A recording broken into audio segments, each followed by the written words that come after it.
I want to talk today about troubleshooting why your fire won't start in your stove or fireplace. Now, sometimes if it's your fault, then you can blame the wood. Is it seasoned, which means it's been down for a year or more? Is it dry wood is different than seasoned wood, okay? It can be wet, as in from rain or weather, and still dry. Okay, that means because it's been seasoned. So you can still start a fire with wet but seasoned wood. So there is a definite difference. Some woods, like alder, you can burn right out of the chute. I wouldn't recommend starting a fire with it, but it will burn. But as far as like stuff like Sitka, it is basically like trying to burn a rock some of the time if it hasn't been seasoned. So you want to start with dry wood when at all possible, dry and seasoned.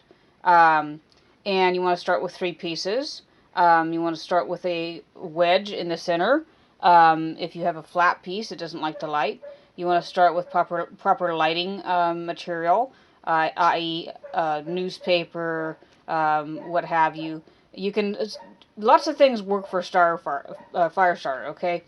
But I have talked to friends of mine who have trouble starting their fire and want to know why. And I have observed this as well. There are days when it doesn't like to start. Part of it is the time of day, believe it or not. First thing in the morning, up to about 11 a.m., the fire starts. About 2 p.m., it starts again. You be trying to start it later than that, then it doesn't like to start. Now, that's the mystery of fire building. Fire is a living, as it were, thing, and it has to have what it needs to live. Part of it is make sure your draft is clear. Make sure your draft is open. But with all the exact needs that are required being met, sometimes you can burn nothing. And I'll tell you what we've learned of the reason why. So on a cold day, the cold air comes down your chimney or stovepipe, and it is squashing down the draft. Okay, it's not enabling the fire and the smoke to go up that chimney. So therefore, it's compressing it, and I think it has to do with barometric pressure.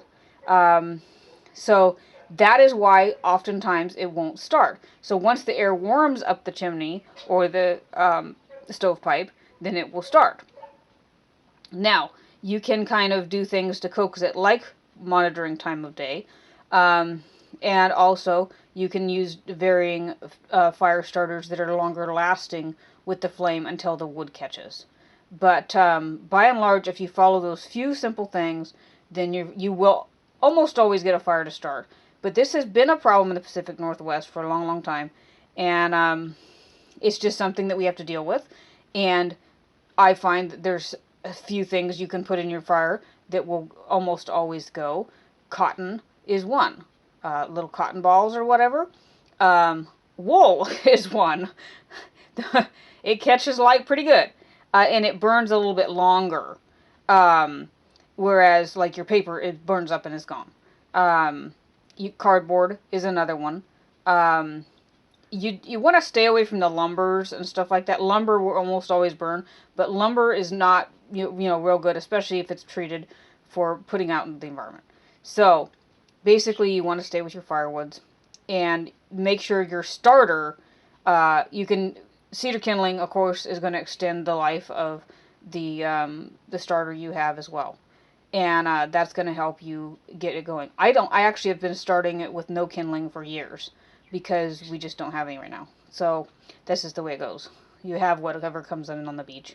And we haven't really made a lot of effort to get out there and get kindling, but we're starting it without it. And as long as it starts, then that's fine. But by and large, that's how you start your fire and troubleshoot why it won't start.